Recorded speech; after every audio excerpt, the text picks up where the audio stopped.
निकाले आई हो। बैठो।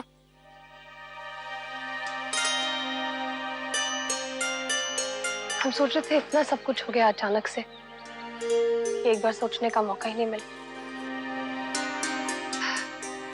इसलिए सोचा कि एक बार बैठकर इत्मीनान से हजम तो कर ले कि आखिर हुआ क्या। जो बीत गया उसमें सोचने के लिए कुछ नहीं है। बीते हुए कल से सीख लो, आगे बढ़ जाओ। एक बात पूछे? अब तो आप हमें अपना ही चुके, हमारे बारे में हमसे ज्यादा जानते हैं, लेकिन फिर भी अगर हम आपसे कहें कि हमारा कोई अतीत था, जिस अतीत में कोई था बहुत खास, बहुत करीब, तो क्या आपका प्यार तब भी उतना ही बना रहेगा?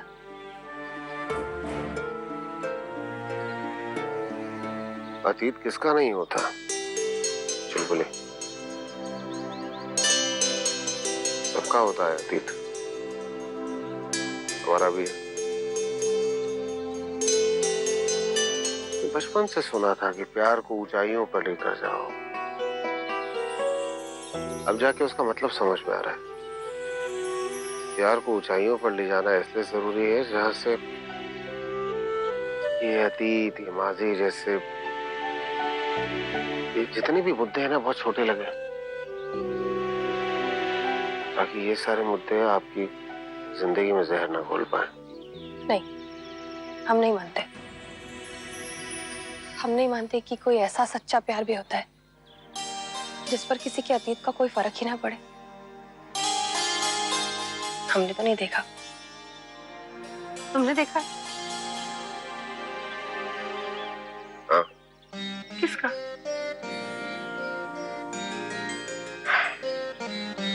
दोस्त है हमारा एक, ओनियर नाम है, डॉक्टर है पेशे से। वो और उसकी पत्नी पूर्वी सब कुछ भुला के प्यार करना क्या होता है, इसकी अच्छी बड़ी मिसाल है वो दोनों के दोनों। पूर्वी एक इंसान से प्यार करती थी, अर्जुन। पूर्वी और अर्जुन का प्यार आज तक पूर्वी की कोख में पल रहा है, लेकिन पूर्वी के दिल में अर्जुन के लिए कोई जगह नहीं है। ओनिर जानता है इस बात को, अच्छी तरह से जानता है, लेकिन उसने आज तक अर्जुन को लेकर कोई सवाल नहीं किया। जब एक दूसरे के अतीत को भुलाकर आप प्यार करते हैं ना, तो वो रिश्ता बहुत पवित्र रिश्ता हो जाता है।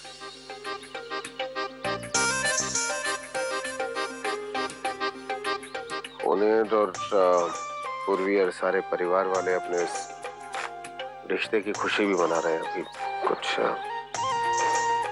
16 मार्च को। वाकई इसे कहते हैं सच्चा प्यार, इसे कहते हैं पवित्र रिश्ता।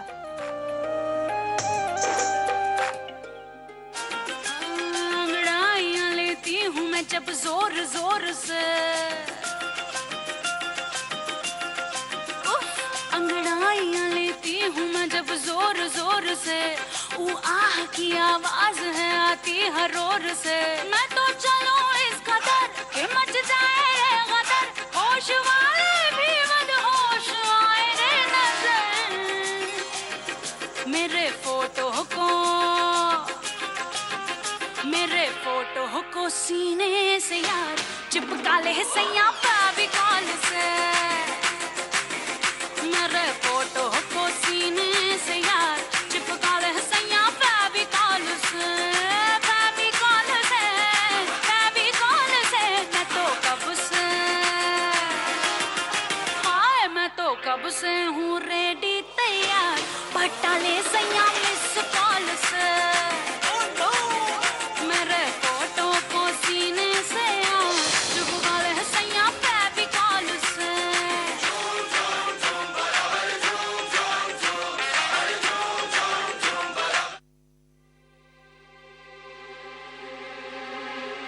तुमसे एक जरूरी काम था हमें। कि तुम हमारी पहली ऐसी फैन हो जो बिना रामलीला देखे हमारी भक्त हो गई हो। हम तो तुमसे पहली मुलाकात में ही समझ गए थे कि अगर तुम रंगमंच पर हो रही रामलीला के बजाय असली जिंदगी में हो रही लीला में भाग लोगी तो बहुत कामयाब हो सकती हो। तकदीर पलट जाएगी तुम्हारी। अच्छा बताओ, कितने पैसे कमाना चाहती हो तुम? इतना कि हमारा बड़ा सा बंगला हो, बड़ी सी गाड़ी हो और ढेर सारे नौकर चाकर हो। और अगर तुम्हें ये सब मिल जाए तो हम अपने बड़े से बंगले के बड़े से बेडरूम में बड़े से बाथटब में नहाएंगे और बड़े से ड्रेसिंग टेबल के सामने बढ़िया बढ़िया से कपड़े पहनेंगे और अपनी बड़ी सी गाड़ी में बैठेंगे और अपने ड्राइवर को बोलेंगे कि ए रामलीला की रिहर्सल पर चलो। समझे? घूम फिर के आ गई ना अपनी औकात पर। सॉरी, हम कुछ ज्यादा ही बोल गए। पर सोचो जरा, हम तुम्हारे ये सपने पूरे कर सकते हैं। तुम्हें उसके लिए अलग काम करना होगा। अलग? हम वो अलग सा काम नहीं करते। क्या समझी हो तुम? शरीफ घर से है। अरे वैसा काम नहीं, कुछ और। क्या? हम तुम्हारे लिए एक रोल लिखने जा रहे हैं, एक किरदार जो तुम्हें असल जिंदगी में करना होगा। और कब, कहाँ और कैसे वो हम तुम्हें समझा देंगे। और अगर रोल ठीक से निभाया ना तो इतने पैसे मिलेंगे कि तुम अपने कई सपने पूरे कर सकती हो।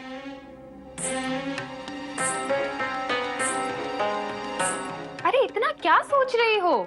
तुम्हारी तकदीर बदलने जा रही है। कब तक ये गांव-गांव भटक कर नौटंकी करती फिरोगी तुम? अगर रोल पसंद ना आया तो तुम वापस आ सकती हो। तो ठीक है, कब, कहाँ और कैसे करना है?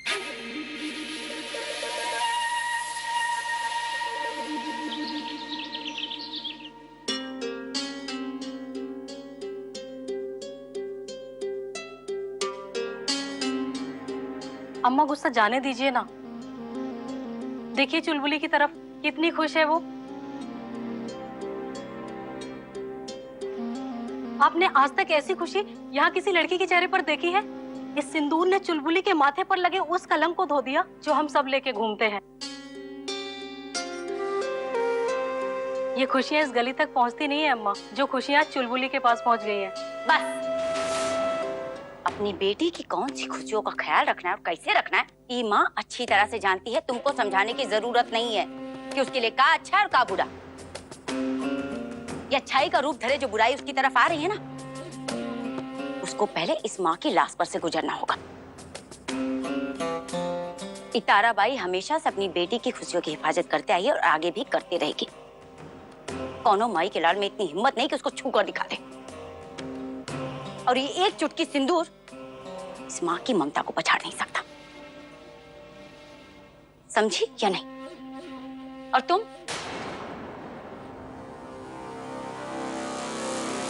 हो कौन? तुम्हारा तो नाम तक जानने की जरूरत महसूस नहीं करते हैं। तुम क्या खाक हिफाजत करोगे हमारी चुलबुली की? शायद तुम भूल रहे हो कि जब से तुम उसकी जिंदगी में आए हो ना, तब से उसके सर पे खतरा मंडरा रहा है। और ये जो फालतू की बड़े बड़े आदर्श और वसूलों वाली बातें करते हो ना, वो अपने पास रखो। तुमको क्या लगता है कि तुम दुनिया के 8वें अजूबे हो? तुम्हारे माथे पे लिखा है कि तुम दुनिया से अलग हो? हाँ, यहाँ इस दुनिया में ना रिश्ते शादी के फेरे या सिंदूर के मोहताज नहीं होते, जिसका हवाला देकर तुम हमारी चुलबुली की रक्षा की बात करते हो। और हम तुम पे भरोसा क्यों करें? किस लिए करें? बताओ। आप परखना चाहती हैं हमें?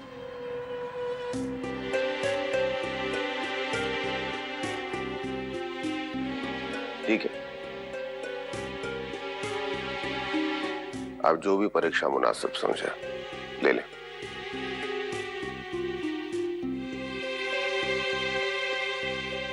तैयार है। तो भूल जाओ।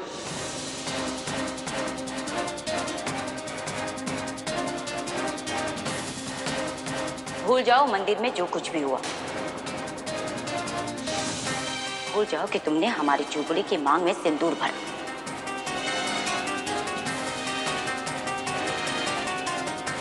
भूल जाओ कि तुम्हारी उससे शादी हुई। हम भी तो देखें कि तुम इस कसौटी पे कितने खरे उतरते हो।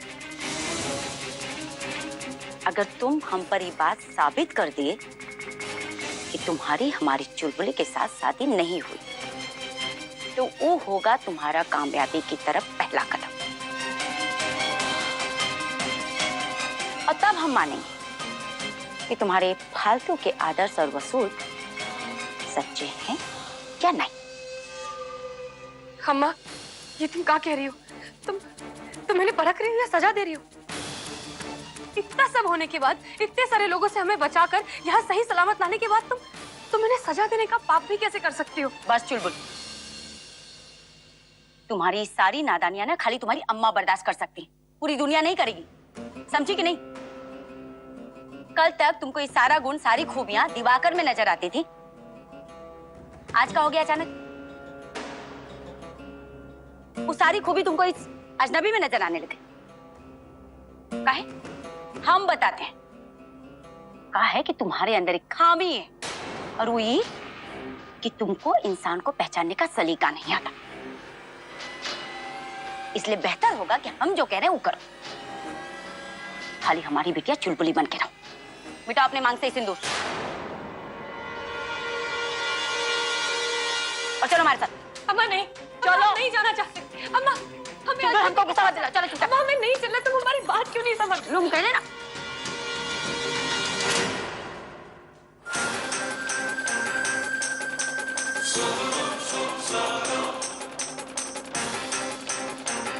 हद समझती हैं आप? हर चीज की एक हद होती है। आपकी ममता और आपकी भावनाओं की कदर करते हैं हम, लेकिन आप उसकी भी हद लांघती चली जा रही हैं। अब अभी तक तुमने हमारी हद का तजुर्बा नहीं देखा है अजनबी।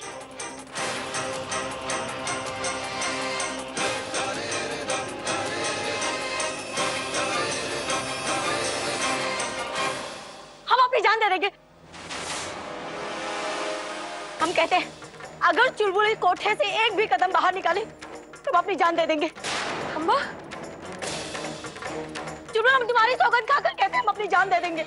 अम्मा चाकू नीचे फेंको। क्या कर रही हो? अम्मा रुको। इन गीदड़ भपके से डरने की जरूरत नहीं है चुलबुली, कुछ नहीं होगा उन्हें। चलो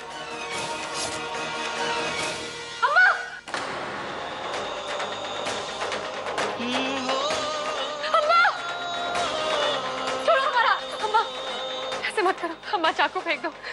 तुम जो बोलोगी हम वैसे ही करेंगे। हम कोठा छोड़कर, तुम्हें छोड़कर कभी कहीं नहीं जाएंगे। भगवान के लिए चाकू फेंक दो। चुलबुली, तुम चले जाओ यहाँ से।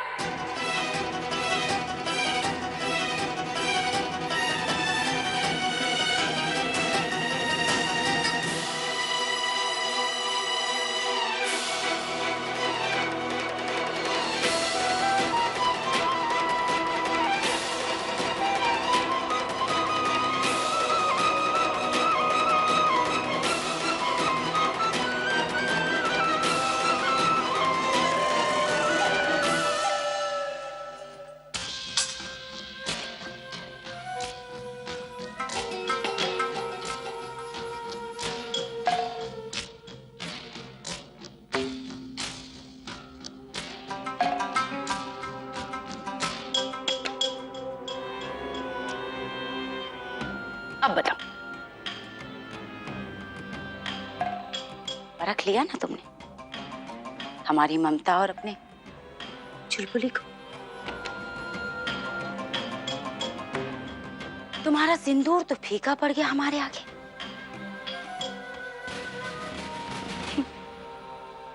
बेटा हमारे घर में आके हम ही से होशियारी। काश कि तुमने हमारी बात नहीं मानी होती और वहीं से वहीं चले गए होते चुलबुली को लेकर।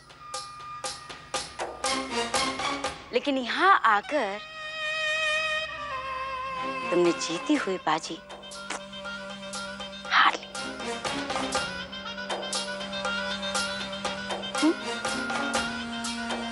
चुलबुली,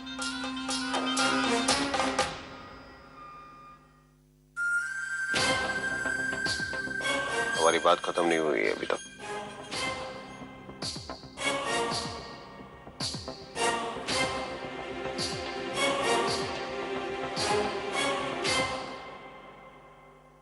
ये जो चाल चली है ना,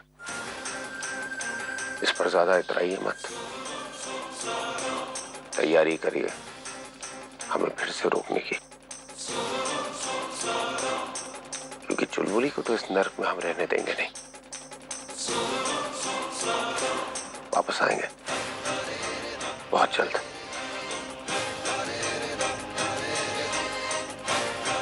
अपनी फौज बढ़ा के रखिएगा।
शादी करने का भूत इसके सिर से उतारना पड़ेगा। बताया नहीं शादीशुदा है, जिंदगी बर्बाद कर दी मेरी। दोनों की जिंदगी से खेल रहा था ये, दोनों को धोखा दे रहा था बदतमीज। मारा इसको, इसे मारो, मारा जिंदगी में बचाने वाला, मारा इसको। रीवा के होते हुए तुमने सुगनी से शादी कर ली। अगर ये पाप था तो तुमने जिससे शादी की है वो तुम्हारे भांजे की पत्नी है। इससे बड़ा पाप और क्या होगा।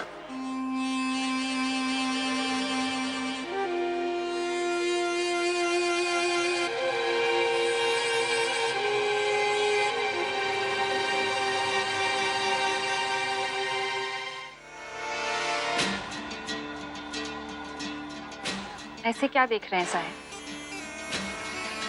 यकीन नहीं हो रहा है कि हम सामने खड़े हैं।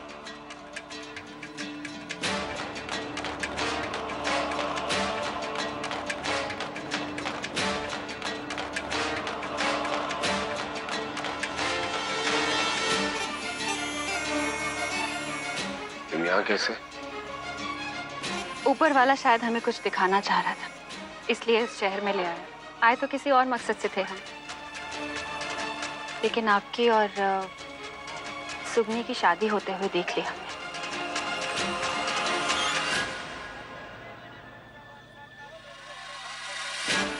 तो तुम मंदिर में थी? हाँ साहब, मंदिर में हमने आपको सुगनी की मांग भरते हुए देख लिया और आपकी दूसरी शादी के गवाह बन गए। जो कुछ भी हुआ वैसा होना नहीं था। हम ऐसा कुछ करना भी नहीं चाहते थे, लेकिन हालात कुछ ऐसे पैदा हो गए कि, वरना हमें इस बात का इल्म था पूरी तरह से कि हम शादीशुदा हैं और सुगनी आदित्य की ज्यादा है। हमें पता नहीं साहिब, हालात थोड़े से बदले हुए। सुगनी शादीशुदा है पर आप अब शादीशुदा नहीं रहे।